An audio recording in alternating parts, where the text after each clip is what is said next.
مشقت نہ کیجیے. حضور کے قلب اطہر پہ قرآن اترتا تو حضور جلدی جلدی اس کو پڑھتے اور اس کو یاد کرنے کی کوشش کرتے. تو اللہ تعالیٰ نے محبوب علیہ السلام کی اس چند لمحوں کی کوشش کو بھی گوارا نہ کیا کہ حضور علیہ السلام کی طبیعت پہ یہ بھی گراں گزرے. تو اللہ تعالیٰ نے محبوب علیہ السلام کو کہا محبوب رک جائیے، جس رب نے سینے پہ اتارا ہے وہ رب زبان پہ بھی خود ہی لے آئے گا. تو اس لیے سورۃ الکافرون نازل ہوتی ہے. مطلب کیا؟ نازل اب ہو رہی ہے. سینہ مصطفیٰ کے اندر اس سورت کا نور اللہ تعالیٰ نے بہت عرصہ پہلے ہی رکھ دیا ہوا. تو اللہ تعالیٰ کے محبوب علیہ السلام نے کافروں کو مخاطب کر کے کہا یہ تم کیا بے ڈھنگی بات کر رہے ہو؟ میرا رب سچا ہے اور میرے رب کی سچائی کے لیے تمہارے بتوں کو پوجنے کی ضرورت نہیں ہے.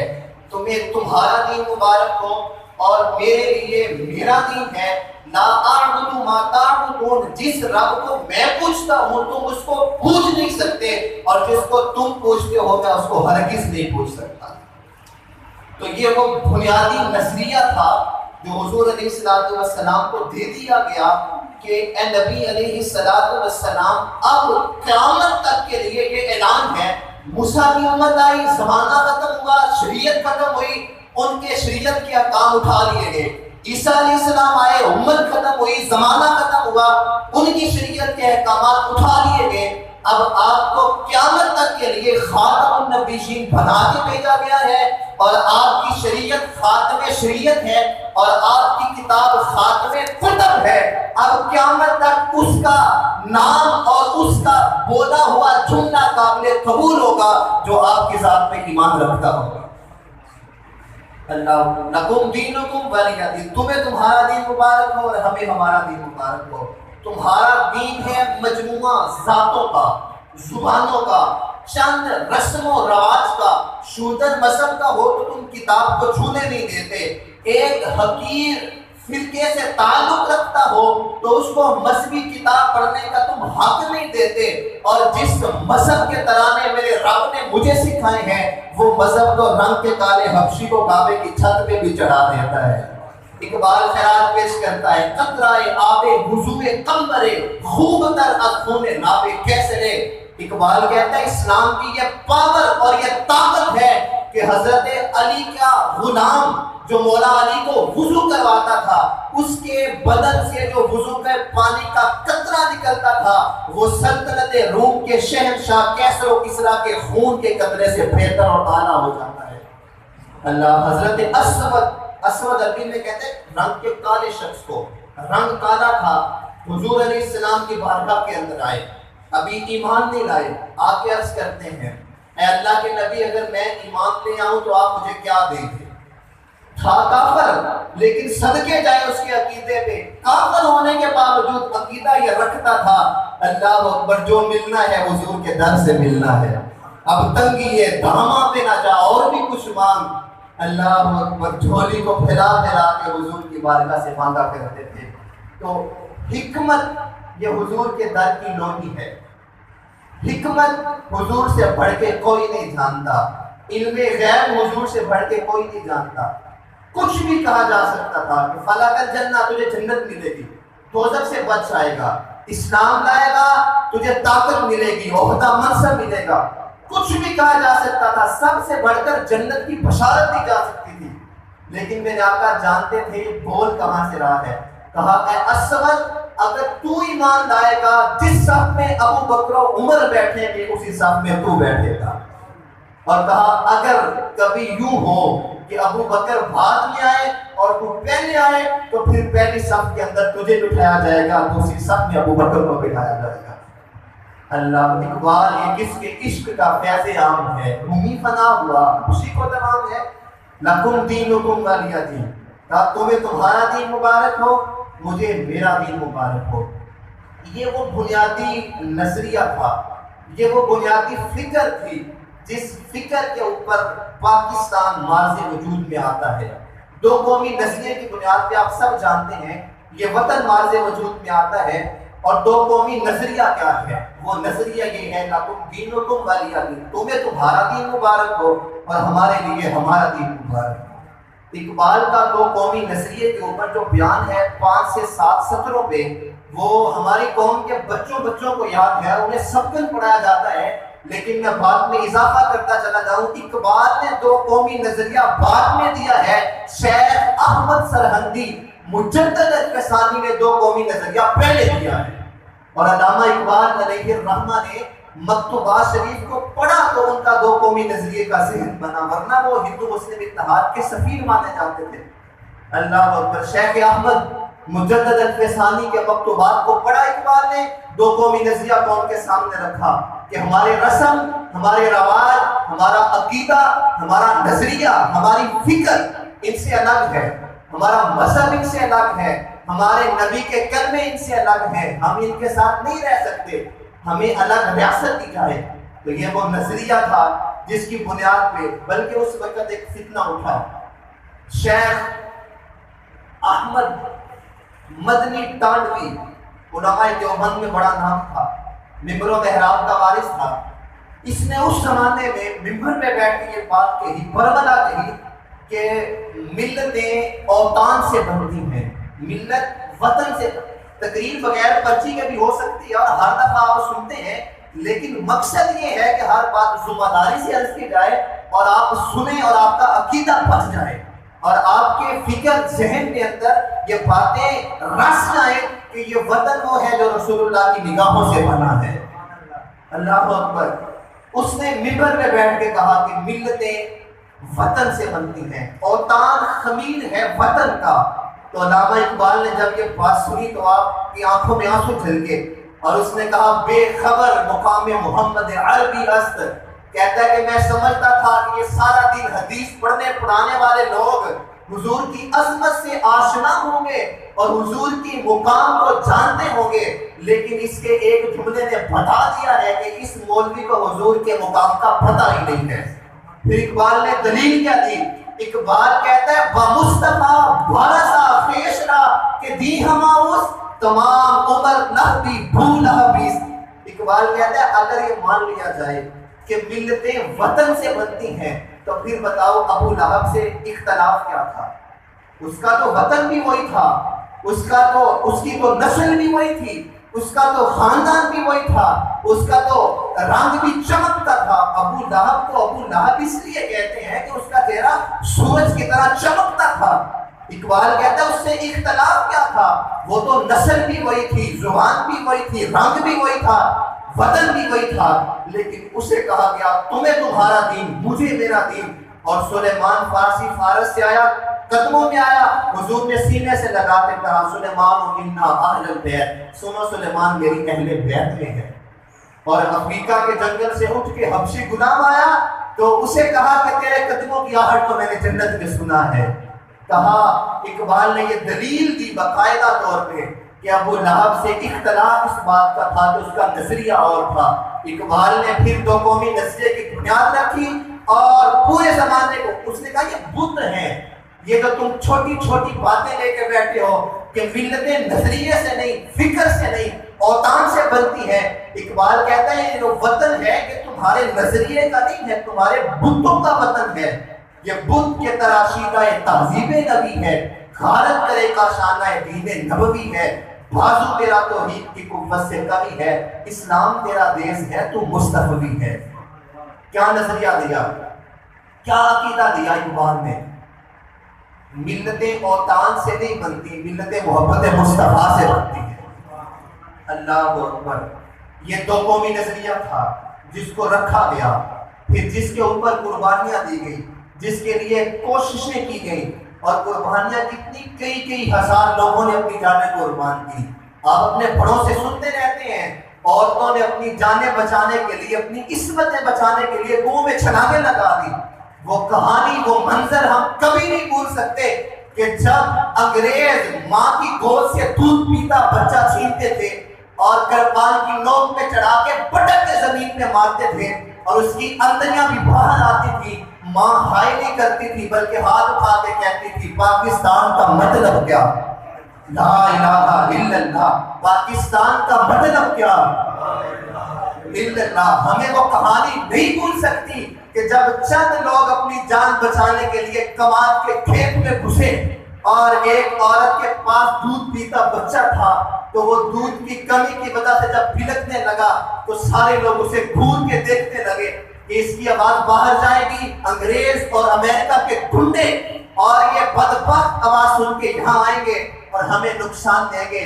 تو جب ماں نے یہ منظر دیکھا، باقیوں کی جانیں بچانے کے لیے سگی ماں نے اپنے بچے کا گلا گھونٹ دیا کہ میرے ایک بچے کی جان چلی جائے لیکن میرے وطن عزیز پاکستان کے لیے باقیوں کی جان تو بچ جانی چاہیے۔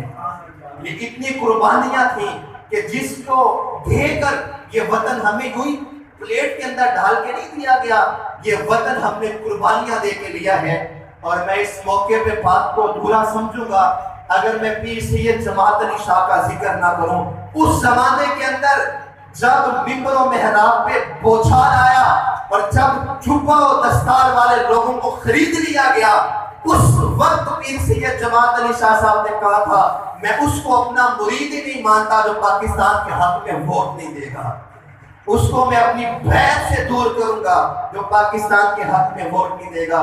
علماء کا وقت آیا، کہنے لگے شاہ جی آپ نے ایک داڑھی موٹے شخص کو اپنا امام بنا لیا ہے۔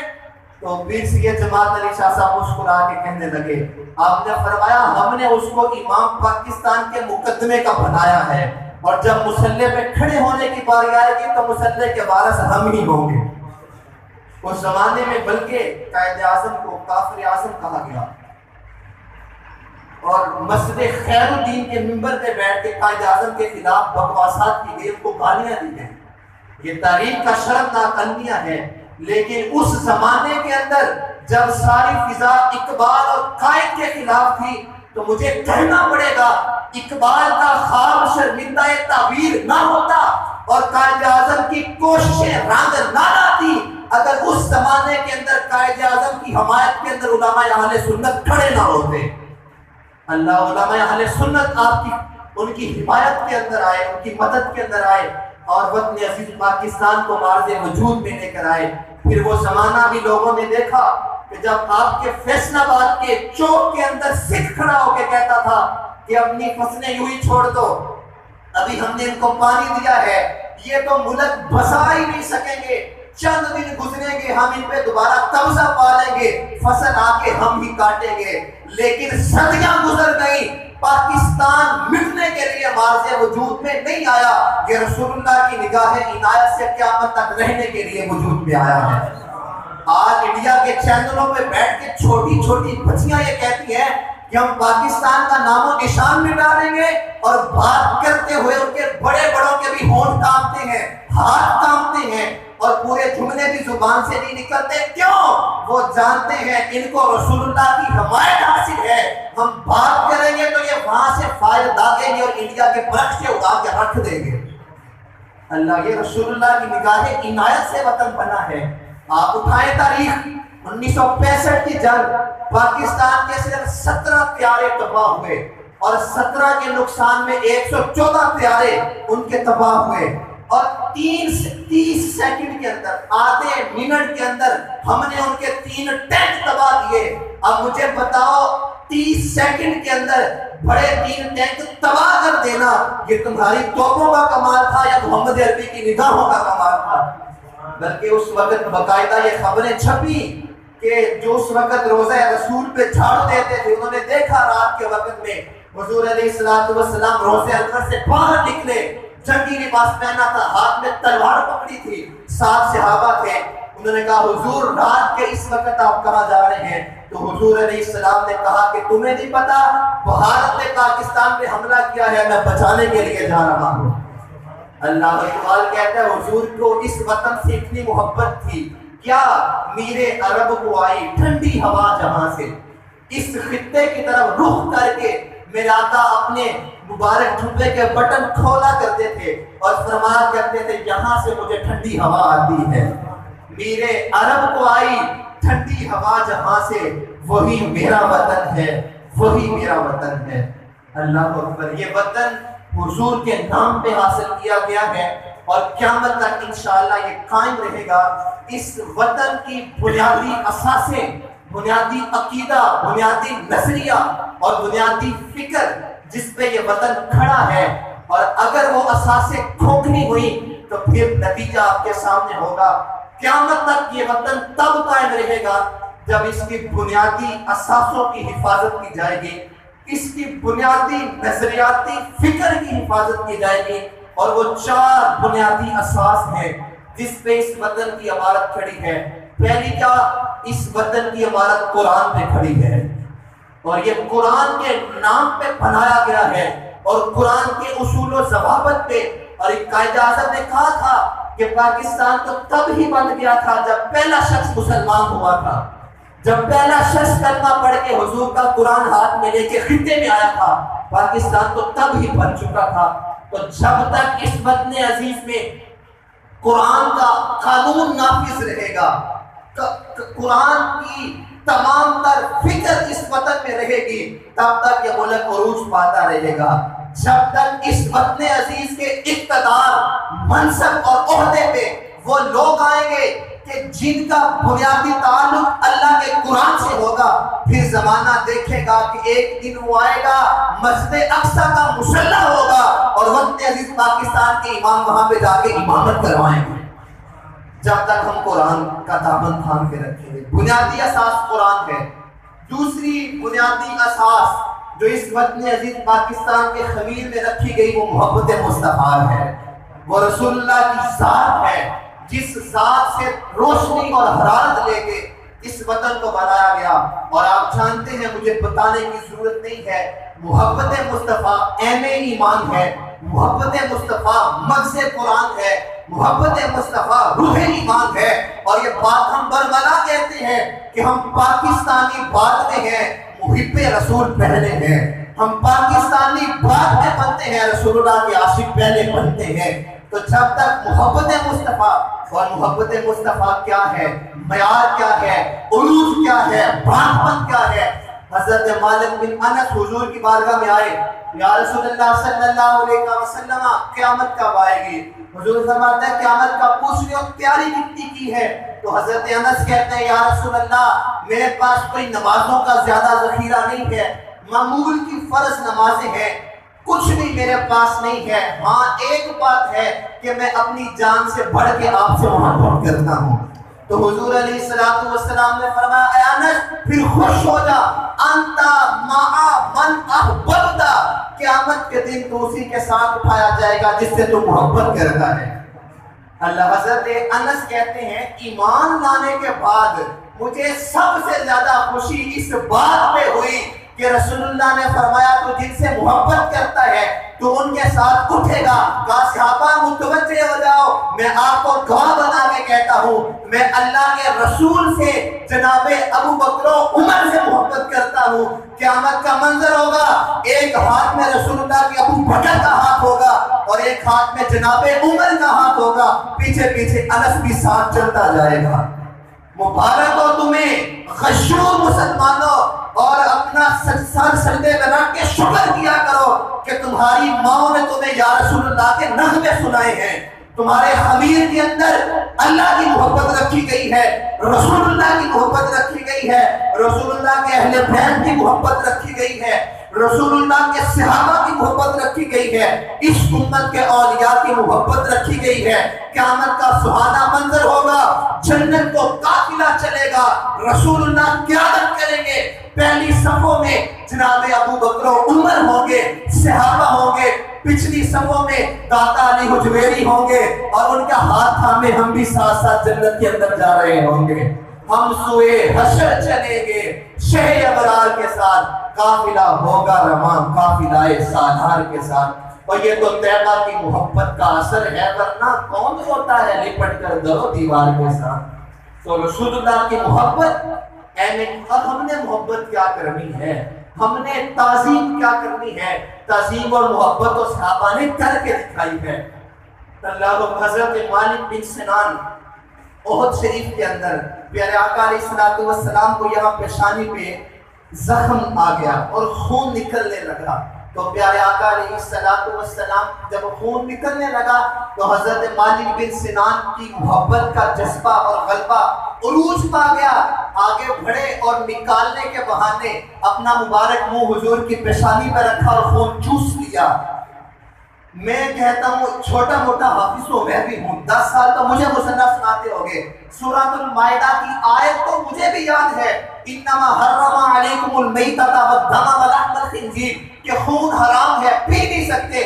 مجھے یاد ہے، جس نے قرآن صاحب قرآن سے پڑھا ہے اس کو آیت یاد نہیں ہوگی کہ خون پی نہیں سکتے، خون حرام ہے، لیکن انہوں نے آیت تو پڑھی تھی، انہوں نے آیت کے ساتھ ساتھ رسول اللہ کا فرمان بھی پڑھا تھا کہ اللہ میرا بدن بھی نور کر دے، میرا جسم بھی نور کر دے، میری آنکھوں کی بصارت بھی نور کر دے، میرا خون بھی نور کر دے۔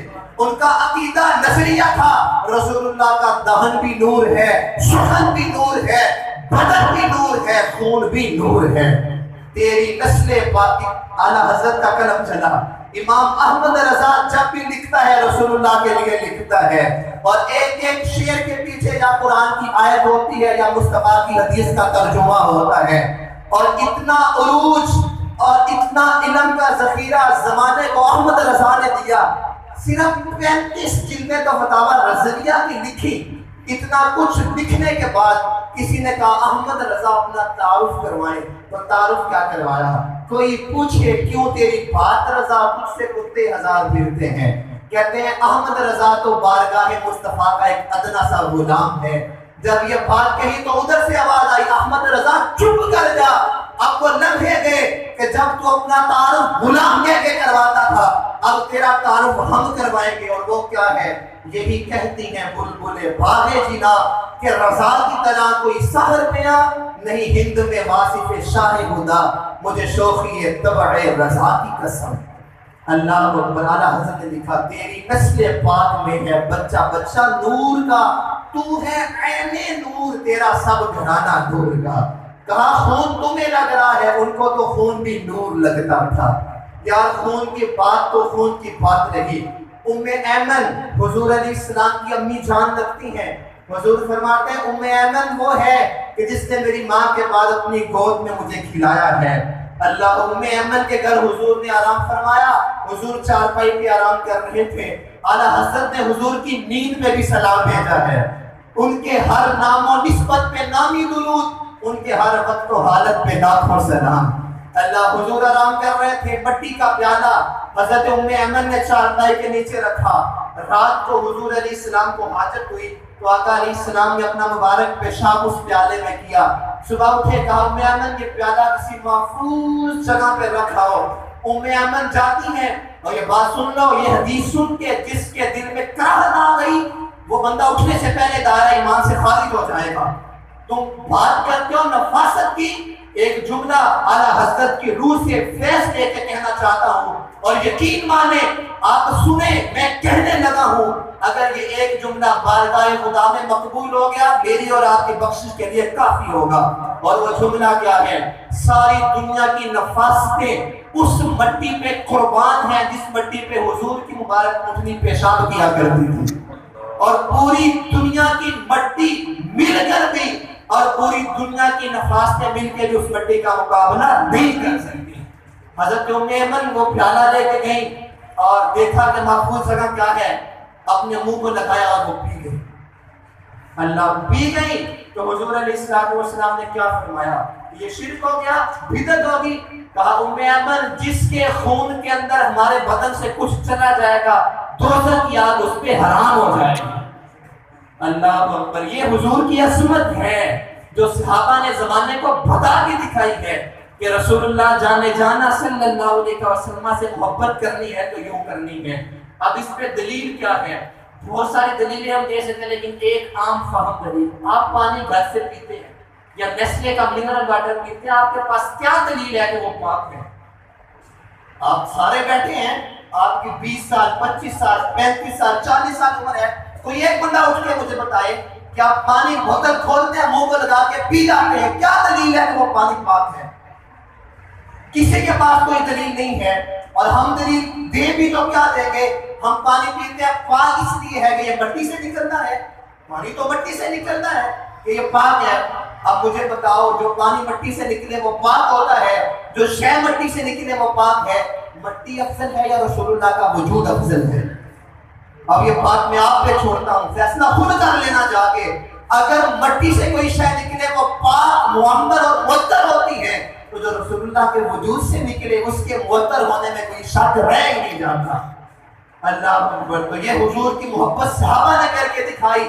تو یہ محبت, اس طرح کی محبت اگر قوم کے اندر آ جائے گی تو پھر یہ قوم امریکہ کی آنکھوں میں آنکھیں ڈال کے بات کرے گی. کیوں؟ کیونکہ محبت مصطفیٰ دلوں سے غیر کا خوف نکال دیتی ہے.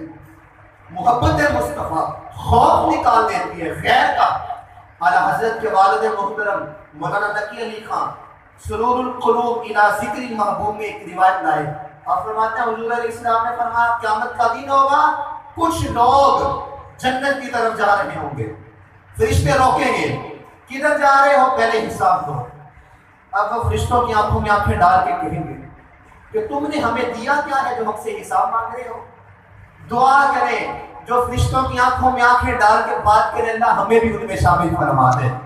اللہ وہ فرشتوں کی آنکھوں میں آنکھیں ڈال کے کہیں گے شاہوں کے تکبر سے بھی تب کرنا رہا میں, آخر کس بار کا خاص کا گدھا ہوں میں. وہ کہیں گے تم نے ہمیں دیا کیا ہے جو ہم سے حساب مانگ رہے ہو. وہ حیران ہوں گے, کہیں گے تم اتنے ڈنکے کی چوٹ پہ اعلان کر رہے ہو, تمہیں بھیجا کس نے ہے, حساب کتاب دو. وہ آگے سے کہیں گے جاؤ حساب کتاب والے اور ہوں گے, ہمیں تو ہمارے مصطفیٰ نے بھیجا ہے. اللہ اکبر. تو جب حضور کی محبت دل میں آتی ہے پھر بندہ منکر نکیر سے بھی نہیں ڈرتا, پھر فرشتے بھی نہیں ڈراتے. یہ بے غیرت لوگ چیز کیا ہے؟ جب محبت مصطفیٰ سینوں میں ہوگی تو پھر کوئی خوف بندے کو آئے گا ہی نہیں, اور پھر بندہ حضور کا نام لے گا, جھوم جھوم کے لے گا. اور پھر ایک وقت آئے گا کہ زمانے میں غالب بھی یہی لوگ ہوں گے جو حضور کی محبت میں خود کو فنا کرنے والے ہیں. اللہ اکبر. تو یہ بنیادی اساس ہے. کافروں نے, غیر مسلموں نے جہاں پہ ہمارے ساتھ بہت سارے ناجائز کام کیے, بہت سارے ہمارے اوپر ظلم کیے, ستم توڑے, وہاں پہ ایک ستم یہ بھی کیا جس کو اقبال نے بیان کیا, عہد ماما راز ماں بیگانہ کر, از جمال مصطفیٰ بیگانہ کر. کہ حضور کی محبت سینوں میں کم کرنے کے لیے ان میں اختلافات پیدا کیے گئے. مسئلہ علم غیب پہ اعتراض بھرا گیا, مسئلہ حیات النبی پہ. حالانکہ مجدد الفسانی اور شیخ عبدالحق محدث دہلوی انہوں نے اپنی مایا ناز تصنیف مدارج النبوہ اس زمانے میں یہ بات لکھی کہ الحمدللہ میرے زمانے کے اندر کم از کم حیات النبی کے بارے میں کسی قسم کا کوئی اختلاف نہیں ہے. یہ اختلافات بعد کی پیداوار ہے. اور آپ لکھتے ہیں اول من انکر التوسل والاستغاثہ والنداء ہوا ابن تیمیہ. اس امت میں سب سے پہلے جس نے توسل کا, استغاثے کا, حضور سے مانگنے کا انکار کیا وہ ابن تیمیہ تھا. ابن تیمیہ سے پہلے ساری امت جھولیاں پھیلا کے حضور کی بارگاہ میں آ کے بھیک مانگا کرتی تھی. اللہ یہ کہا گیا, یہ بات پھیلائی گئی کہ ان کے پاس کوئی اختیار نہیں ہے. میاں یہ بات وہ کہتا ہے جو سیاستدان ہے, جو میرے اور آپ کے ووٹوں پہ منتخب ہوا ہے. میرے اور آپ کے ووٹوں پہ منتخب ہونے والا ایک سیاستدان اتنا اختیار رکھتا ہے کہ آپ نے خود دیکھا ہے کہ 6 بجتے ہیں تو ایک بندہ باہر آتا ہے, 1 منٹ نہیں لگتا, دکانیں بند ہو جاتی ہیں. وہ الگ بات ہے کہ ایک لمحے میں چاہے تو دکانیں بند کروا لیں, شراب خانے بند نہیں ہوتے, جوئے خانے بند نہیں ہوتے. ہم تو دعا کرتے ہیں اللہ وہ وقت آئے کہ جس طرح ایک لمحے میں لاک ڈاؤن ہوا اور ساری دکانیں بند ہوئی, وہ وقت آئے کہ سارے جوئے خانے بند ہو جائے, سارے شراب خانے بند ہو جائے, اور ہاتھ میں وقت اعلان کرے یہ وطن رسول اللہ کا ہے اور یہاں برٹش راج نہیں چلے گا, یہاں پہ محمد عربی کا قانون چلے گا. اللہ اکبر. تو اگر ہمارے ووٹوں پہ منتخب ہونے والے کے پاس یہ اختیار ہے کہ وہ عدالتیں خرید سکتا ہے, کچہریاں خرید سکتا ہے, سفید کو کالا اور کالے کو سفید کر سکتا ہے, جسے ہم نے منتخب کیا اس کا اختیار یہ ہے, جسے رب العالمین نے منتخب کیا ہو اس کا اختیار کتنا ہوگا. اس کے تو ہاتھ اٹھتے ہیں, رب چاند کے تو ٹکڑے کر دیتا ہے, اس کی تو انگلی کا اشارہ ہوتا ہے, سورج پلٹ کے اثر کے مقام پہ آ جاتا ہے. اور سڑیاں کھجوراں اگا جان دائے اور پتھراں نو کلمہ پڑھا جان دائے قطرے کو سمندر ذرے کو ستارہ کرتے ہیں کونین کو خامہ آ جاتا ہے جب زلف سوارا کرتے ہیں تو حضور علیہ السلام کی ذات سے اپنا سینہ ساری مخلوقات حضور سے محبت کرتے ہیں بہت پہاڑ حضور سے محبت کرتا ہے پتھر جن چرند پرند امام عینی نے لکھا ہے ہر مخلوق اللہ کے نبی سے محبت کرتی ہے ان کو پہچانتی ہے ان کو مانتی ہے بس دو مخلوقیں سرکش جن اور سرکش انسان یہ حضور سے محبت اور ان کی پہچان میں رکھتے ہیں ان کے علاوہ جو مخلوق اللہ نے پیدا کی وہ حضور سے محبت بھی کرتی ہے حضور کو پہچانتی بھی ہے اللہ جب ہر مخلوق ان سے محبت کرتی ہے تو پھر ہماری محبت کا معیار کیا ہے اگر چاہتے ہیں زمانے پہ غالب آئیں اپنی اولاد کا آنے والی نسل کا سینہ حضور کی محبت کے لیے کشادہ کر دیں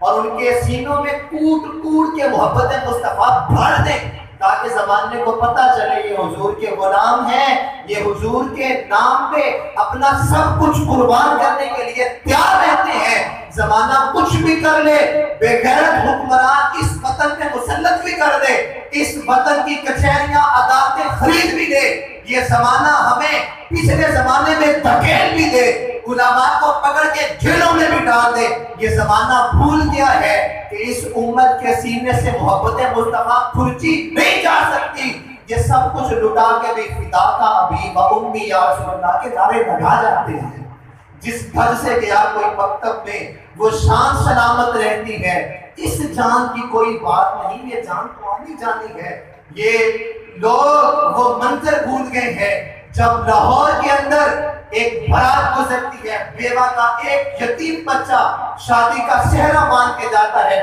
تو آگے سے گولیوں کے چلنے کی آواز آتی ہے ماں کہتی ہے کیا ہوا تو کہا جاتا ہے کہ ختم نبوت پہ ڈاکہ ڈالا گیا تو ختم نبوت کے جانثار اپنی جانیں پیش کر رہے ہیں ماں بارات کے آگے ہاتھ جوڑ کے معذرت کرتی ہے بیٹے کا سہرا اتارتی ہے کہتی ہے بیٹا یہ سہرا اتار کے تیرے سر پہ شہادت کا سہرا رکھ رہی ہوں اس وقت تک اپنا دودھ معاف نہیں کروں گی جب تک ان کی حرمت میں جان قربان کر کے نہیں آ جاتا چند لمحے گزرتے ہیں بیٹا گولیاں کھا کے ماں کے قدموں میں گرتا ہے کہتا ماں دیکھ لے تیرے بیٹے نے اپنا عہد پورا کیا ہے کوئی بھی گولی پشت میں نہیں کھائی سینے میں کھا کے آیا ہے یہ امت اتنی تابناک ہے اتنی روشن ہے تو جب تک محبت مصطفیٰ کا غلبہ رہے گا یہ امت غالب رہے گی آخری بنیادی اساس اور بنیادی نظریہ جس پہ یہ وطن قائم ہے یہ وطن کھڑا ہے وہ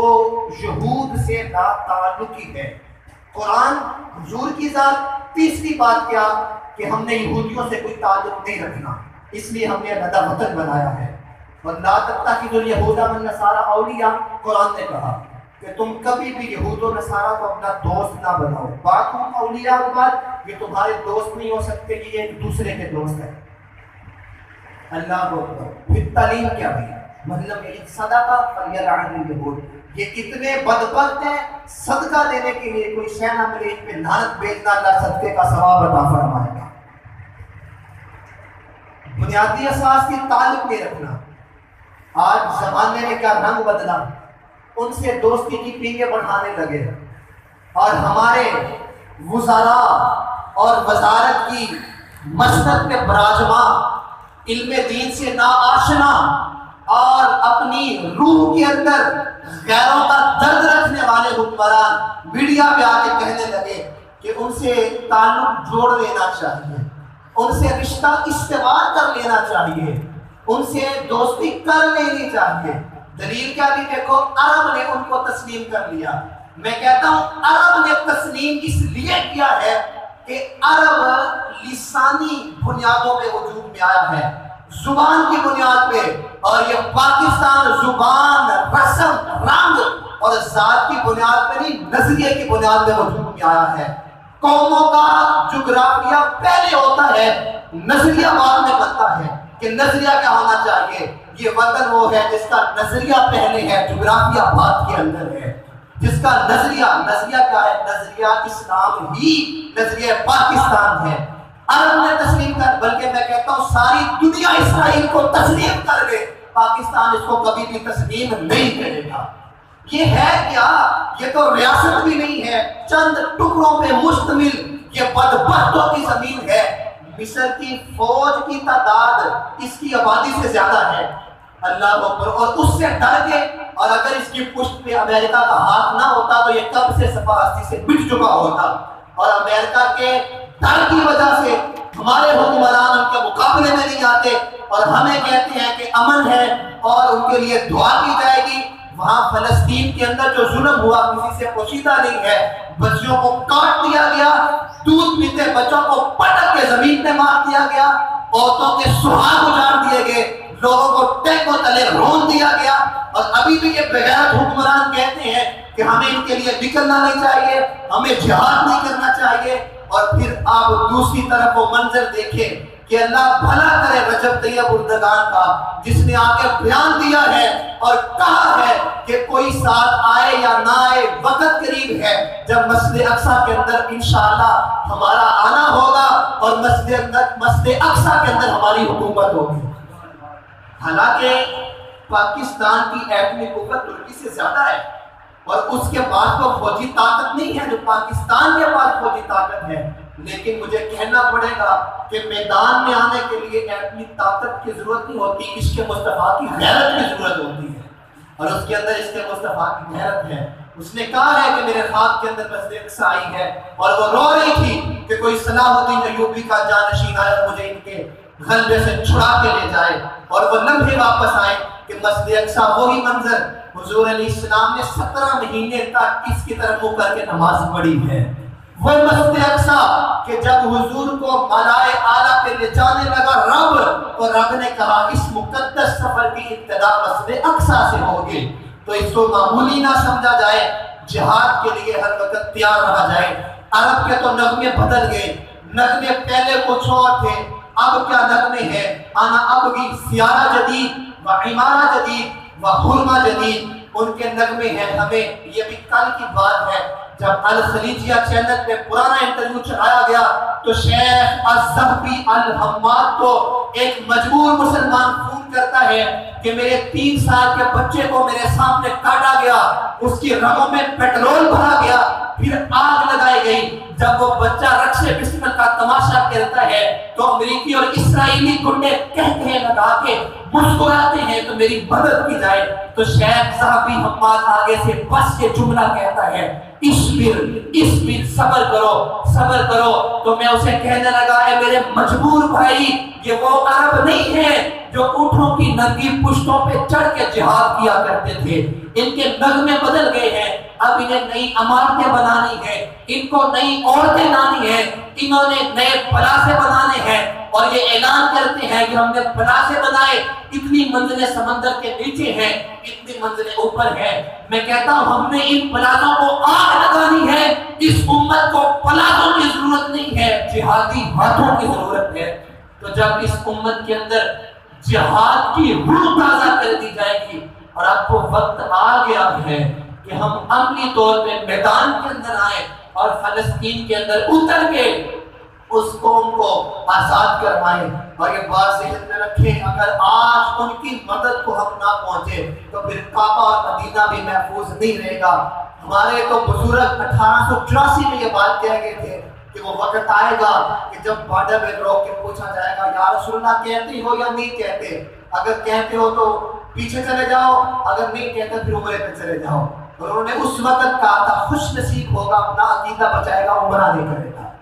تو وہ وقت آنے والا ہے کہ جس کی نشاندہی کر دی گئی، قبل اس سے کہ وہ وقت آئے کوئی حجت باقی نہ رہے، اپنی نسل اپنے حصے کا کام کریں، جس عہدے پہ جس منصب پہ آپ فائز ہیں اس کے ساتھ ایمانداری کریں، اور وطن عزیز پاکستان میں اسلام کو غالب کرنے کی کوشش کریں۔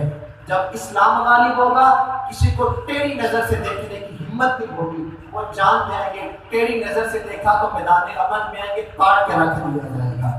اللہ کریم کی بارگاہ کے اندر دعا ہے اللہ تعالیٰ مسجد اقصی کو پھر آزادی عطا فرمائے، اللہ فلسطین کے مسلمانوں کی غیبی مدد فرمائے، اللہ اس وقت عزیز پاکستان کی بنیادی اساسوں کو سمجھنے کی توفیق عطا فرمائے۔ آمین بجائے یسوع کے نام سے